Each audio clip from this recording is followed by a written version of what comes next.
राम राम भैया, जय माता दी, जय जय सीताराम।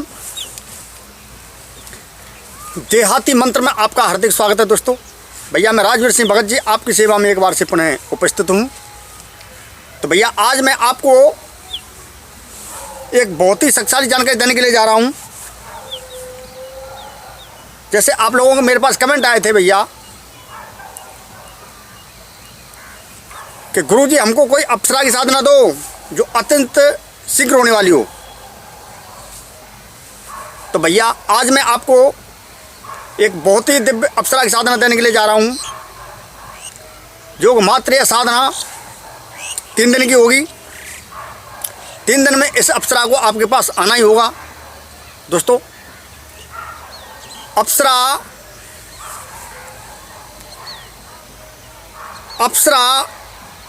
एक नवयौवन होती हैं और इनकी साधना करने से साधक भी ऐसा का ऐसा बना रहता है। शरीर के अंदर कोई भी रोग प्रवेश नहीं कर सकता है, कोई भी शत्रु उसका बाल भी मांग नहीं कर सकता है। घर में आर्थिक तंगी हो बिल्कुल दूर हो जाएगी, घर में विवाद चल रहा हो बिल्कुल दूर हो जाएगा। अप्सरा कदम कदम पर साधक की सहायता करती है, मतलब अनेक प्रकार से, हर प्रकार से सहायता करती है। दोस्तों मैं तो ये कहना चाहूँगा कि भैया प्रत्येक साधक को अप्सरा की साधना अवश्य करनी चाहिए, क्योंकि इंसान मतलब ये है कि उम्र से पहले भी मतलब बूढ़े हो जाते हैं। तो ऐसा नहीं होगा इस साधना से, ठीक है। उम्र डट जाएगी मैं कि मैं बिल्कुल हमेशा जवानी दिखोगे भैया। इतनी ये कठोर साधनाएं होती हैं। लेकिन भैया साधना करने के लिए जैसे गोस्वामी तुलसीदास ने पहले लिख दिया कि जब तब व्रत जम नेम अपारा, जप तप व्रत जम नेम अपारा। तो बहुत से भाइयों को मेरे पास कमेंट आए थे कि गुरुजी हमको जप वाली साधना दो। तो जप वाली साधना के लिए मैंने आपके अनुसार आपकी फरमाइश को देखते हुए मैंने दूसरा चैनल बना दिया है, जो जय महाकाल नाम से है। अभी उसको ज़्यादा अंतरा नहीं हुए, वीडियो भी सर्च में नहीं आ रही हैं अभी उसकी। तो भैया इसलिए उस चैनल पर आपको केवल जप वाली साधना मिलेंगी, ठीक है। जैसे जैसे उस पर संख्या बढ़ती चली जाएगी जप वाली साधना, और मैं एक से एक बुलंद साधना देता चला जाऊँगा, जो मतलब ये देता चला जाऊँगा उस जगह पर, ठीक है। लेकिन बात है रही है मतलब अप्सरा की। तो भैया इस साधना को करने के लिए केवल आपको थोड़े से परिश्रम की आवश्यकता होगी। अपने घर में साधना हो जाएगी। साधना करने के लिए आपको एक रूम चाहिए, मतलब सिंगल रूम, समझ रहे हो मेरी बात को। जहाँ पर कोई आवाज़ शोरगुल नहीं होना चाहिए। साधना के समय पर प्रकाश हो लेकिन ना के बराबर होना चाहिए, ठीक है। मतलब ऐसा बल्ब होना चाहिए कि मतलब कम रोशनी करे, ज़्यादा रोशनी नहीं चाहिए, ठीक है। कमरे के अंदर कोई वस्तु रखी नहीं होनी चाहिए। कमरा एकदम बिल्कुल खाली होना चाहिए। अगर कमरे के अंदर कोई वस्तु रखी होगी तो साधना संपन्न नहीं होगी। इस बात का ध्यान रखना है। अप्सरा से नहीं, परी की साधना कर रहे हो या किसी और देव देवता की साधना कर रहे हो, उस कमरा के अंदर अगर खान पान है, गृहस्थ जीवन है, उस मतलब उस कमरा के अंदर या कोई वस्तु रखी हुई है, साधना नहीं होगी भैया। अप्सरा साधना करने के लिए आपको रूम चाहिए अलग घर से, ठीक है। घर में हो जाएगी। उस रूम की सजावट होनी चाहिए रंग रोगन से, ठीक है। बिल्कुल साफ सुथरा होना चाहिए। उसमें सेंट का छिड़काव लगाना चाहिए ताकि उस कमरे के अंदर खुशबू फैल जाए।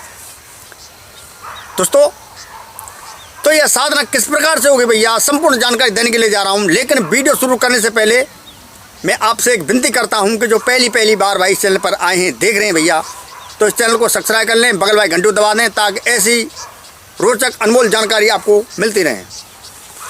तो भैया अब वीडियो करते हैं प्रारंभ।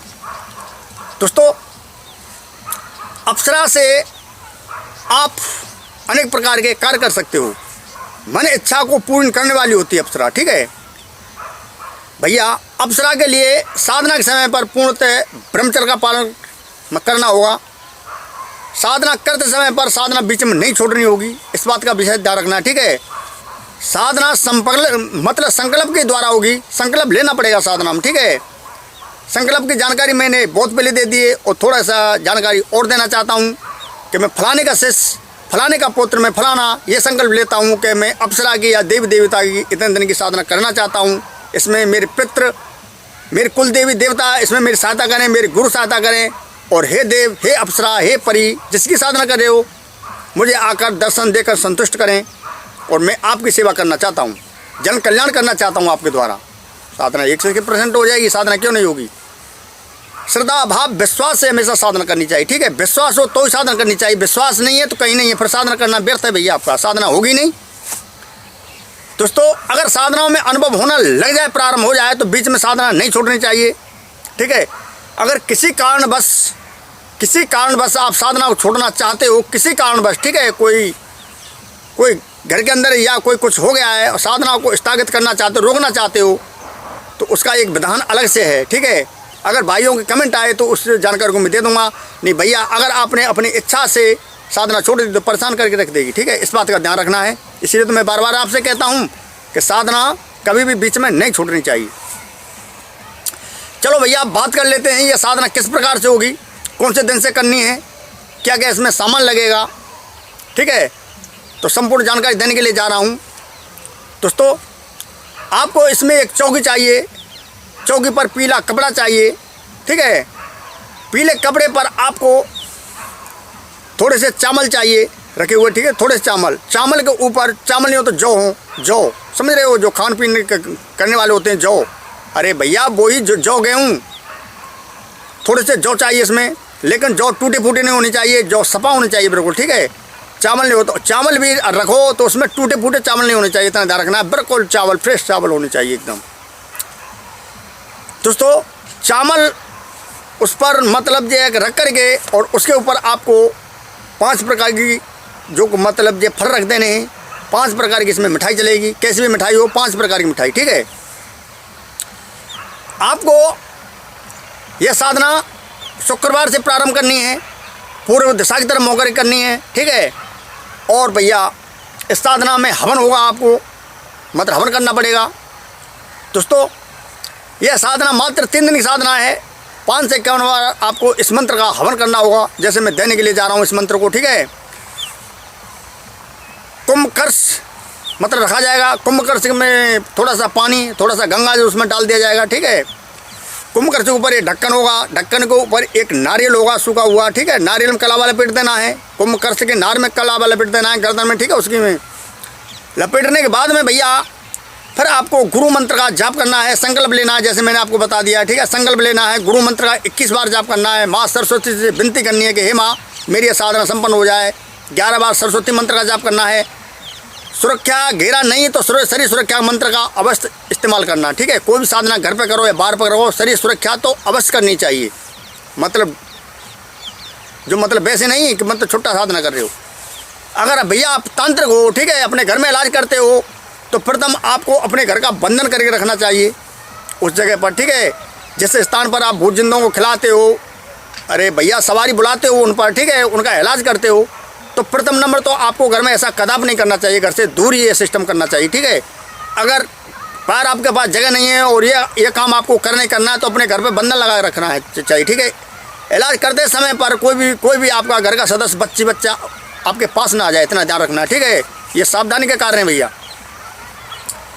बच्चा आ जाए लेकिन बच्चे तो आपके पास में बिल्कुल नहीं आ जाए, घर के अंदर दूर करो ना, आराम से खूब सवारी बुलाओ, खूब जिंदपूतों को खिलाओ भैया, ऐसी बात नहीं है। लेकिन ऐसी परिस्थिति बन जाती है कि भैया अपने घर में ही सिस्टम करना पड़ता है, तो प्रथम अपने घर का बंधन लगाना होता है, ठीक है। घर के अंदर बंधन लगाना होता है, अपने बच्चों में बंधन लगाना होता है, ताकि कोई भी हवा दूर प्यार, ठीक है, कोई भी क्रिया उन पर मत अटैक ना कर दे, कहीं सवाल हो जाए कहीं उन पर, इस बात का विशेष ध्यान रखना, ठीक है। मतलब ऐसी क्रियाओं के मैंने मंत्र पहले दे दिए। और अगर आपके कमेंट आएंगे गुरुजी हम तांत्रिक हैं, हम घर पे इलाज करते हैं, ठीक है, हमारे लिए कोई ऐसी चीज़ दो ताकि हमारे बच्चे और हम सुरक्षित रहें, बिल्कुल, ठीक है, तो ऐसी क्रिया और आगे मैं आपको दे दूंगा। तांत्र को भी इलाज करते समय पर छुट्टा शरीर नहीं रखना चाहिए अपना, ठीक है, अपना भी बंधन लगा के जब इलाज करना चाहिए।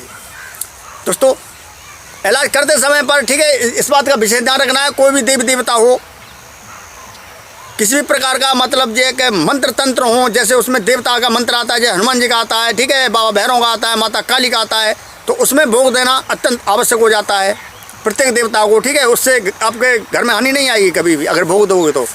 और जो भैया आप निखरावर इलाज करोगे तो आपके घर में हानि आने की आशंका हो जाती है, क्योंकि देवता किसी के नौकर नहीं है, उनको भी खाने के लिए चाहिए भैया। तो भैया बात होगी केवल अप्सरा की, ठीक है। तो इसके लिए आपको मैं सारी सामग्री मतलब सब कुछ बता दिया है।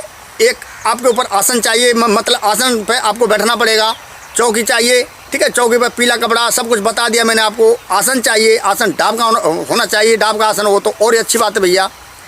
अगर आपके पास डाब का आसन नहीं है तो आप कोई बोरी बिछा सकते हो, जैसे बोरी आती है, ठीक है, कोई शुद्ध बोरी बिछा सकते हो, या कोई बोरी भी आपके पास नहीं है तो कोई शुद्ध कपड़ा बिछा सकते हो। मंत्र जाप करने के लिए आपको रुद्राक्ष की माला चाहिए। इसमें रुद्राक्ष की माला नहीं है तो कहीं से गिट्टी कंकड़ी भी लेनी है 160, उसी से आपका मतलब जप संख्या चलती रहेगी। 5 से कम बार प्रतिदिन आपको इसका हवन करना होगा। हवन करने के लिए इसमें मतलब हवन सामग्री जैसे मैं बताता रहता हूँ उसी प्रकार से इसमें हवन सामग्री लगेगी, जैसे गूगल धूप, लोबान धूप, थोड़ी सी उसमें गोला, इंद्रजौ, काले तिल, लौंग, इलायची, काली मिर्च आपको थोड़ी मात्रा में आपको उसमें डाल देनी है। डालने के बाद में इसमें कंडा की आँच चाहिए भैया, कंडा की आँच ही चाहिए, ठीक है। अगर इतने कंडे आपके पास नहीं है तो थोड़ी सी कंडी तो होगी, उसमें कोई पीपल लकड़ी आप मिला सकते हो, लेकिन कंडा की आँच अवश्य चाहिए इसमें, ठीक है। कंडा को पका लेना है बिल्कुल, पकाने के बाद में उसमें धुआं उठेगा नहीं। अगर आप भैया फर्श पे आपके घर में कोई कच्ची जगह नहीं है कमरे के अंदर, ठीक है, तो फर्श हो रहा है, टाइल लगी हुई है, तो भैया कोई तसला ले सकते हो, तसला, लेकिन तसला पुराना नहीं होना चाहिए, तसला बिल्कुल न्यू होना चाहिए, ठीक है। घर के काम में नहीं तसला, मतलब ऐसा तसला कार्य नहीं करेगा जो घर के काम में मतलब कूड़े करकट को मतलब घूरे पर डालते हैं, ठीक है, वो तसला कार्य नहीं करेगा। अगर आपको नया तसला लेके आने पड़ेगा, बिल्कुल न्यू तसला, ठीक है, उसी तसले में आप हवन कर सकते हो। उसकी राख जो सामग्री होती है उसको गंदी जगह पे कदाप नहीं फेंकना है, ठीक है, किसी पीपल की जड़ में या किसी नदी में प्रवाहित करना होता है। लेकिन नदी भी ऐसी होनी चाहिए वहाँ पर आपके लिए कोई खतरा न हो, शरीर सुरक्षित तो सब कुछ सुरक्षित, ठीक है। दूर से प्रवाहित करना होता है। अगर ऐसी कोई व्यवस्था नहीं है आपके पास तो पुल से भी उस राख को आप फेंक सकते हो नदी में। तो भैया आपको मंत्र बता दूं, मंत्र इस प्रकार से है, ओम नमो आदेश गुरु को ज्वालामुखी मनाए शंकर सहाय साखी अप्सरा आगच्छ फट, ठीक है, ये इसका मंत्र है। ओम नमो आदेश गुरु को ज्वालामुखी मनाए शंकर सहाय साखी अप्सरा आगच्छ फट। दोस्तों इस मंत्र को लिख के मैं डिस्क्रिप्शन में नीचे दे दूंगा, या तो आपको वीडियो में भी ये मंत्र मिल जाएगा, ठीक है, वीडियो डिस्प्ले में मंत्र मिल जाएगा, और नहीं तो आपको डिस्क्रिप्शन में ये मंत्र आपको अवश्य मिल जाएगा भैया। बहुत से भाई कमेंट करते हैं कि गुरुजी आप मंत्र लिख के नहीं देते हो, तो इसका मतलब आप पूरी वीडियो नहीं देखते हो, ठीक है। अगर पूरी वीडियो नहीं देखे हो तो आपके पल्ले कुछ पढ़ने वाला नहीं है भैया, क्योंकि मतलब बात सारी छूट जाएंगी। तो भैया इस मंत्र का आपको केवल 5 से कम बार प्रतिदिन जाप करना, 3 दिन साधना है। बहुत ज़्यादा अनुभव प्राप्त होंगे, लेकिन अनुभव जब ही होंगे जब आपका कमरा खाली हो, बच्चे आपके पास नहीं हो, आपकी पत्नी या घर का कोई जनानी सदस्य आपके पास नहीं आना चाहिए, ठीक है।